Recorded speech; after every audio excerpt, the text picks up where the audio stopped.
You're an atheist? I am definitely an atheist, yes. Now, why are you an atheist? Why am I an atheist? Because there is no God. Atheism assumes that you can disprove the existence of a God, but I'm an atheist. What Darwin showed in his work on evolution and natural selection is that we don't need to invoke any supernatural force or power to account for the development of life through time on Earth. The ongoing processes that are observable in today's world.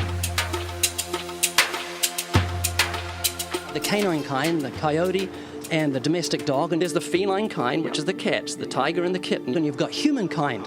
So Darwin said there'd be a change of kinds over many years, so could you give me one example of observable evidence of a change of kinds? So, for instance, the fossil record shows the common ancestors of all carnivores, that cats and dogs were once linked, once united by a common ancestor. How long ago? This, I believe, was like 60 million years ago. The scientific method must be observable and repeatable. So could you give me one piece of observable evidence for Darwinian evolution? Okay, I would point to, as one great example, is look at the genetics of the stickleback. What's that? So stickleback fish are a very interesting collection of species that were recently isolated after the end of the Ice Age. What did they become? They're various species of sticklebacks. They stayed as fish. Well, of course, human beings are still fish. Human beings are fish? Why, yes, of course they are. Could you give me an example of Darwinian evolution, not adaptation or speciation, but a change of kinds? These are changes of kinds. They're still fish. They're distinctly different fish. We have thousands of examples. Can you give me one? I can give you thousands. Just one. For instance, I would say look at Lenski's experiments with bacteria then. So what do the bacteria become? The bacteria are still bacteria, of course. That's not Darwinian evolution. That's not a change of kinds, is it? It is a change. It is a change in the genetic makeup of the bacteria, which They're is still bacteria. So what do the bacteria become? A new kind of bacterium. So it's still bacteria. There's no change of kinds. To summarize, the observable evidence that you give me for Darwinian evolution is bacteria becoming bacteria. No, it is bacteria acquiring new metabolic capabilities. You said before that there is lots of evidence for evolution. I just want one observable evidence for Darwinian evolution, No, just one. But I gave you some. You don't want. Not some, I want one. Wait, you don't want that. I want one.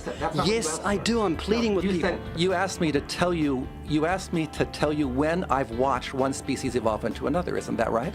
No, one kind into another. There's 14 different definitions of species. So I want a change of kind. When you're talking about kinds or change in families, you're actually talking about macroevolution. You're talking about changes on the level that separate, say, cats from dogs. So could you give me any examples of Darwinian evolution? Well, when you say examples of that, then you have to sort of look at over a longer time frame. When you say change of kinds, you mean the evolution of one species from another or to another? Yes, we have that in action actually in the Galapagos. Could you give me one instance? Yes, we have an example from a group of birds called Darwin's finches. What do the finches become? They become genetically new and anatomically new, recognizably different species. So they're still finches? Well, of course, they're still finches, yes. They're not there's no change of kind. Darwin spoke of a change of kind. Can you think of any observable evidence for Darwinian evolution where there's a change of kind? Change of kind. Change of kind.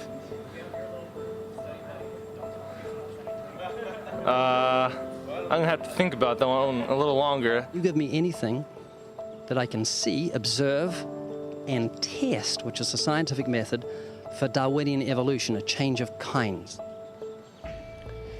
Test and observe.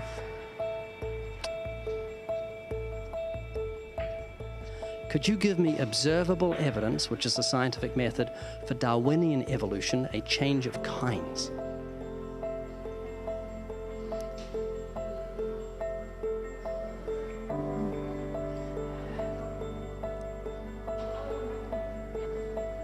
Okay, I gotta think about it.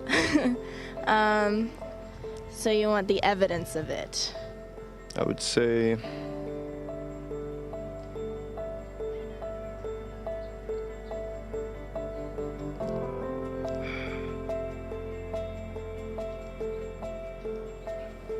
I cannot, I think.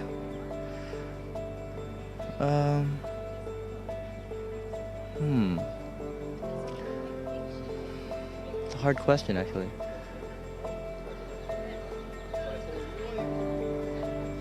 Mitochondrial DNA.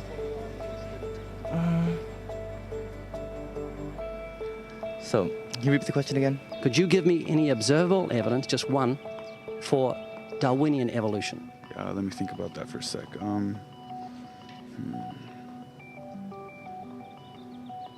Observable evidence, something where we don't have to exercise faith.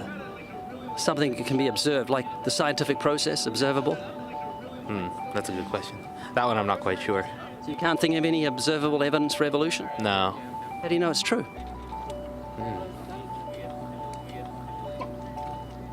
I'm not sure. So Darwinian evolution is not observable, it's not scientific. I guess so. So it's unscientific, you can't prove it. It's scientific, actually. You could prove it. It could be proven, just... Do it for me. That's hard. That's just too broad of a... Unobservable, that's why you need millions of years. Yes, exactly. You're trusting the biology majors and the biology professors know what they're talking about, and they can't even give me evidence of a change of kinds. Well, then there isn't one. If they don't give it, then I wouldn't say there was. Yeah. I just go on what I've seen and what I've learned from class. So you believe? Yeah. You know what that's called? What? Blind faith. Blind faith.